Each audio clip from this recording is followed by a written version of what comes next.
Ciao a tutti mostri amici, benvenuti in questo nuovo video. Oggi, come avrete letto dal titolo, nuovo video tag. Anzitutto, qui c'è un'atmosfera un po' natalizia, appunto siamo in periodo natalizio e quindi non ho potuto fare a meno di mettere la mia decorazione che decorerà per i prossimi video fino a fine anno la mia scrivania. Spero di poter fare più video possibili e mi scuso inoltre per la mia assenza prolungata in questo periodo, però la scuola mi ha tenuto veramente troppo occupata e non sono riuscita a trovare neanche 2 secondi di tempo per poter registrare un video. Infatti attualmente questo video lo sto registrando durante il ponte dell'8 dicembre dove ho un po' più di respiro.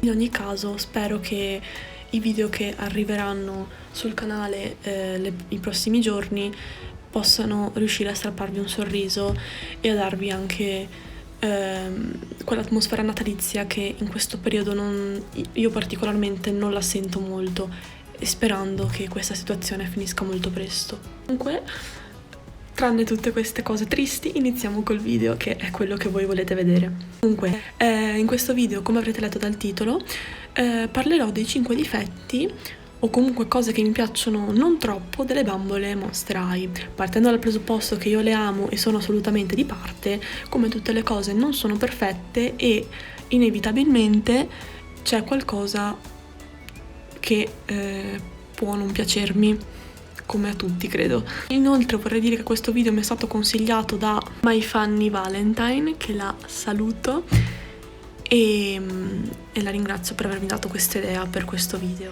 Il primo difetto che ho riscontrato nelle bambole Monster High è assolutamente l'uso eccessivo dei prodotto per capelli, del gel o comunque del prodotto che comunque serve a mantenere i capelli in una certa posa, ma che con l'andare del tempo danneggia i capelli delle bambole. Per esempio, come avrete visto sicuramente, ora con Frankie Basic. La mia Frankie è quella là più tra le mie bambole che presenta più prodotto, che le rovina sicuramente i capelli. Infatti vedete che è proprio, si vede un casino, è proprio duro e infatti sta ingiallendo anche i capelli. Ho pensato più volte di lavarglieli, però non sono ancora molto sicura perché non sono per niente brava a fare questo tipo di cose e non vorrei danneggiare la bambola.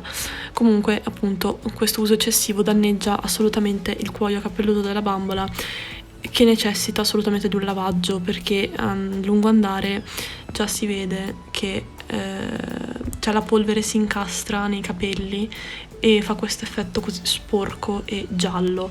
Per carità, ci sta nelle bambole circa che hanno una conciatura tipo dei codini, robe così, però non vedo il senso di metterlo su queste bambole. Certo, forse per la conservazione è tutto, però non dà per niente un buon effetto a lungo andare. Soprattutto adesso che sono passati 6 anni che ho questa bambola, i risultati si vedono. All'inizio erano morbidi, adesso stanno diventando veramente duri, e non solo su Frankie ma anche su altre bambole che ho.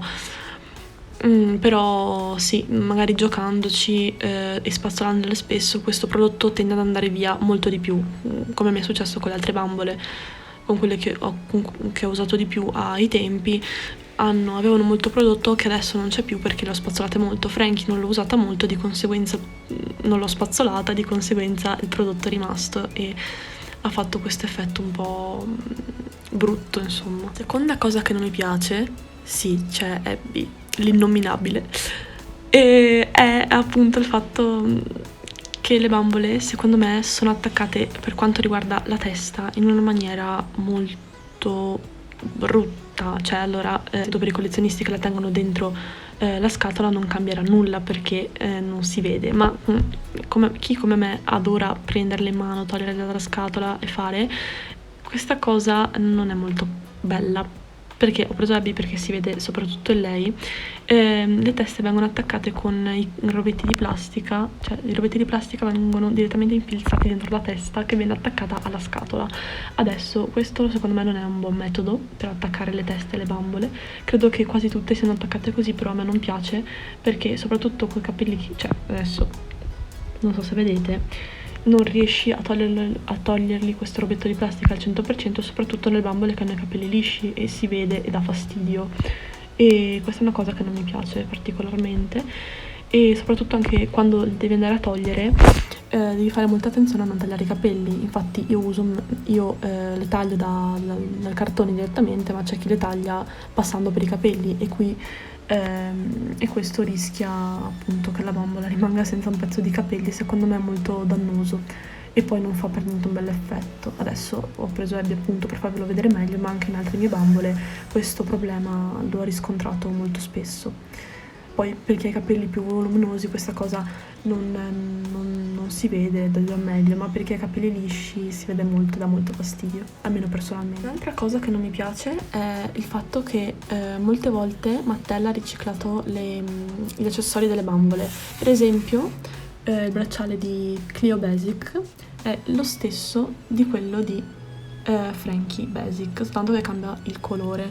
Questa cosa non mi fa troppo piacere e infatti è una cosa che rimprovero. Capisco che ovviamente non si possa usare sempre un materiale diverso e che comunque si vada sempre verso la via del riciclo, però queste cose le ho riscontrate anche nelle bambole limited edition, adesso non mi ricordo quali, ma ricordo che c'erano degli elementi comunque riciclati. Non mi ricordo se nelle Monster High o nelle Ever After High, comunque siamo sempre là, insomma, e questa cosa non fa molto piacere, soprattutto per noi collezionisti che appunto non è una bella cosa da vedere, però purtroppo esiste. La cosa che ho riscontrato che non mi è piaciuta delle Monster High è il fatto che con l'andare degli anni, sempre verso la fine, diciamo, della loro storia, del loro commercio, le bambole, anche se minimamente, perché sono cose praticamente impercettibili, le bambole hanno iniziato ad essere sempre meno dettagliate. Ora qui ho Cleo appunto Basic del 2010 e Viperine Chuck Sigrida del 2015 e le cose, come vedete, sono molto diverse. Ovviamente molto, perché ho un occhio molto attento, diciamo, e comunque è abbastanza percettibile. Ho preso Viperine, però ci sono altre versioni molto più vicine al reboot, tipo le ultime del 2016, che si vedeva palesemente che era tutto un riciclo e appunto tutto meno dettagliato. Adesso qui si vede di meno, però comunque, ripeto, in altre bambole, quelle appunto le ultime prodotte prima del reboot, la cosa è veramente evidente in una maniera assoluta. Comunque qui le cose sono lo stesso un po' evidenti, per esempio il fatto che Clio, ma anche altre Basic del 2010 erano molto piene di accessori. Possiamo vedere qui le bende con le striscioline, tutto vero. Qui abbiamo appunto sempre le bende sul collo, i vari gioielli, oppure adesso non vi tiro fuori Operetta, però anche Operetta aveva l'anello, anche Nefer aveva l'anello. Loro sono le bambole a mio parere più dettagliate. Appunto il fatto di avere il telefonino qui sulla gamba che si può rimuovere, comunque una serie di piccoli dettagli che fanno sempre molto piacere. Invece su Viperine troviamo secondo me una cosa più raffazzonata.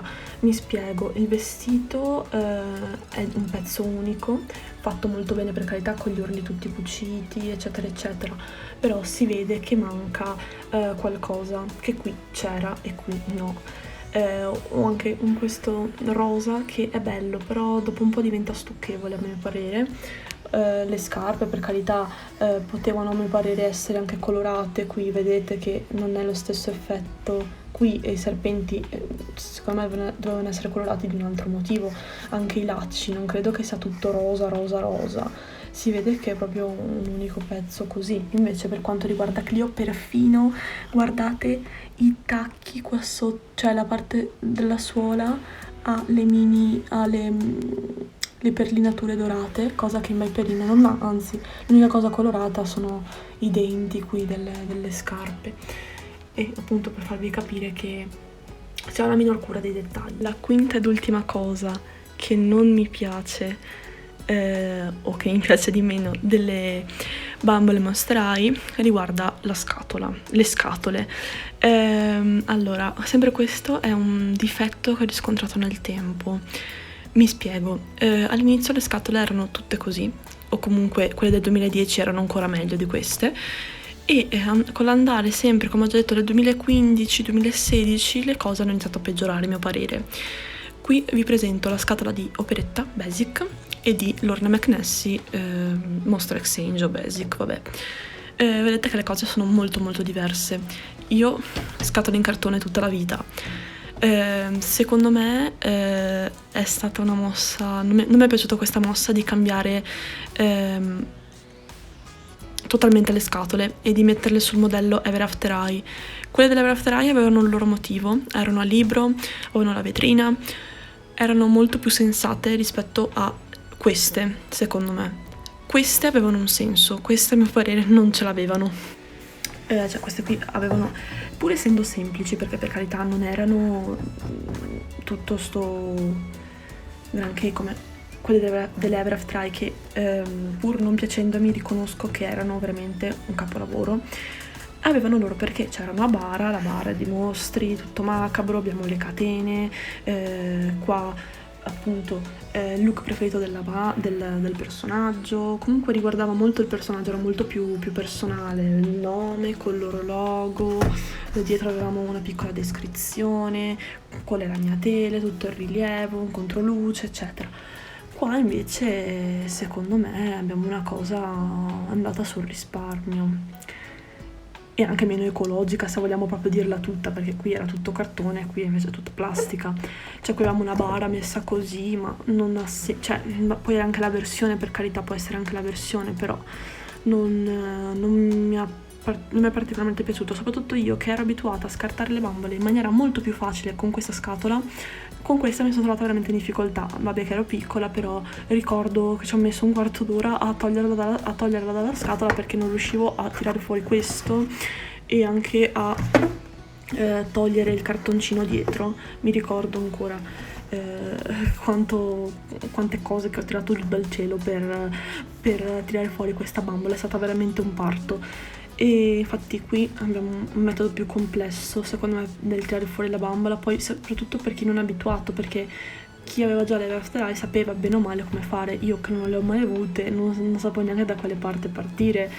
Invece qui è tutto più semplice, l'unboxing, anche la grafica a mio parere è migliore. Qui invece abbiamo una cosa più incentrata su, cioè vedete anche qui che è tutta rovinata. Sì, un po' in molte sono fatte bene, questa l'ho presa un po' rovinata, però vedete che qui cioè, non è simmetrico, esce il cartone di qua, entra di là, cioè non mi piace. Qui invece abbiamo più una cosa di stile che c'entra anche con i personaggi, insomma. Bene, questo video è finito, ho finito di parlare e spero vi sia piaciuto, spero che questo video tag vi sia piaciuto. Scrivetemi giù nei commenti la vostra top 5 dei difetti che avete riscontrato e che non vi sono piaciuti nelle Monster High, e noi ci vediamo in un prossimo video. Ciao!